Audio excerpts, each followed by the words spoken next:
Why be our folk tales without borders में खुश आमदीद? जहां हर किस्सा होता है एक नया जादू, हर कहानी के पीछे छुपी होती है एक तहजीब, एक रिवायत, दुनिया भर के पुरस्कार और दिलचस्प folk tales जो सदियों से सीने दर सीने चली आ रही हैं, अब उर्दू में सिर्फ आपके लिए। रोजाना नए किस्से, सिर्फ इतवार के सिवा। हर दिन एक नई कहानी, एक नया सफर, एक नई दुनिया।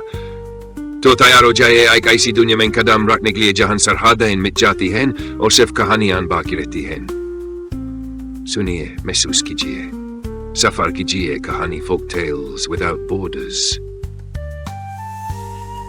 जहां हर आवाज के पीछे एक दास्तान, शारीक, हिस्सा दून, चांदनी रात, खामोश परियां, पिछली किस्सत का खुलासा। नौजवान चरवाहा आरिफ अस्तूर की बस्ती से दीवसाई की पर असरार सरजमीन की जान बरवाना होता है। दादा की पुरानी बातों और दिल में बसिया एक अनजानी के शिके साथों है बुलंदियों, सरदावाओं और पथरीले रास्तों को अबूर करके दीवसाई के मैदान तक पहुंचता है। वहां एक चांदनी रात से कुछ ऐसा महसूस होता है जो आम नहीं। दीवसाई की हर अतामरातों से बहुत मुख्तलिफ थी। खेमे के बाहर हल्की हवा चल रही थी और चांदनी जमीन पर इस तरह फैली हुई थी जैसे किसी ने चांद को जमीन पर अंडेल दिया हो। आरिफ खीमे के बाहर निकला और दूर तक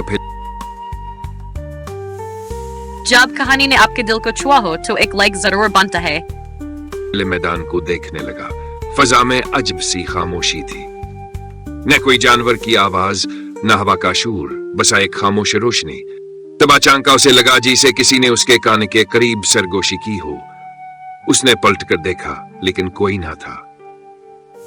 फिर हवा में एक खुशबू फैली जो आरिफ ने कभी पहले न सूंघी थी। वो खुशबू ऐसी थी जिसे बारिश के बाद पहाड़ों से उठते तिमटिया और किसी फूल की लतीफ खुशबू आपस में घल गई हो।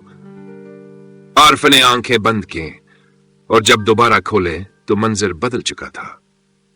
सामने पहाड़ी झाड़ियों के करीब रोशनी सी हल्की हल्की झलमलाने लगी। पहले तो आरिफ ने समझा शायद ये आंखों का धोखा है। अपने जज्बात, सोचिए, पसंदीदा किरदार कमेंट में जरूर शेयर कीजिए। लेकिन रोशनी धीरे धीरे बढ़ती गई और फिर वह एक शिकला अख्तियार कर गई। एक औरत जैसी हल्की शबिया जिसके बाल चांदनी से बने थे और चेहरा ऐसा रोशन जी से सुबह की पहली कन। वह हल्की आवाज में कोई गमा गंगना रही थी। उसके पीछे और शबीहें नमूदार हुई, 3, 4, 5 और सब फजा में तैर रही थी। आरिफ के जिस्म में सरदिल हर दौड़ गई। वह न हल सका न बोल सका, मगर उसका दिल अजीब तौर पर पुरसकून था। उनमें से एक शबिया आरिफ के करीब आई और बाताहस्तगी से बोली, तुम दिल से आए हो, इस जमीन से प्यार करते हो, इसलिए जो कहानी आप पहुंची वो किसी तक भी पहुंचनी चाहिए। ये हमें देख पा रहे हो। आरिफ की आवाज बंद हो चुकी थी, पर दिल में सवालों का तूफान था। हम दीवसाई की मुहाफिज हैं। जो धरती की कदर करे हम उसके साथ होते हैं, लेकिन जो खुद गर्ज हो हम उससे छुप जाते हैं। आरिफ ने पूछा, क्या तुम परियां हो? वो मुस्कुराई, तुम जो हमें समझो हम वही हैं। कभी हुआ, कभी रोशनी, कभी ख्याल, कभी दुआ। फिर वो सब एक साथ फजा में बुलंद हुई और एक चक्कर में घूमने लगी। आरिफ की आंखों के सामने झलमलाते रोशनियों का दायरा बन गया। हमारे चैनल का हिस्सा बनने के लिए सब्सक्राइब कर लीजिए। अचानक एक चमक उठी और सबक गायब हो गया।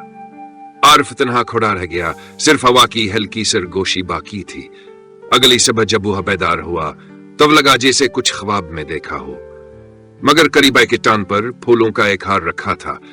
ऐसा हार जो यहां आगने वाले किसी फूल से नहीं बन सकता था। आरिफ ने हार को एहतराम से उठाया। दिल में एक नई रोशनी, एक नया यकीन पैदा हो चुका था। अब वो वापस जाने को तैयार, मगर दीवसाई की वादी ने उसके नई कहानी की पहली खबर चाहिए? बेल आइकॉन का इंतखाब कीजिए। दिल पर निशान छोड़ दिया था। क्या आरिफ दीवसाई से वापस जाकर खामोश रहेगा या वो दूसरों को भी इस राज में शरीक करेगा? जानने के लिए अगली किस्त जरूर देखें। अगर ये दास्तान आपके दिल को छू गई हो तो लाइक करें, कमेंट करें, सब्सक्राइब करें और बेल आइकन को जरूर दबाएं ताकि तीसरी कसरत का पैगाम आप तक वक्त पर पहुंचे। कहानी जारी है जा सकता है। आज की कहानी आए कहानियां कभी खत्म नहीं होती, वो बस अगले सफर के लिए रुक जाती हैं। अगर आपको ये दास्तान पसंद आई हो लाइक जरूर कीजिए, अपनी जज्बात और राय में लिखिए, कहानी को दोस्तों और घर वालों के साथ कीजिए, हमारी दुनिया में रोजाना के लिए सब्सक्राइब कीजिए और बेल आइकन ताकि हर नई कहानी सबसे पहले आप तक पहुंचे। नई कहानियां रोजाना सिवाय इतवार के सिर्फ YBR Folk Tales Without Borders पर, जहां कहानियां होती हैं बेसरहद।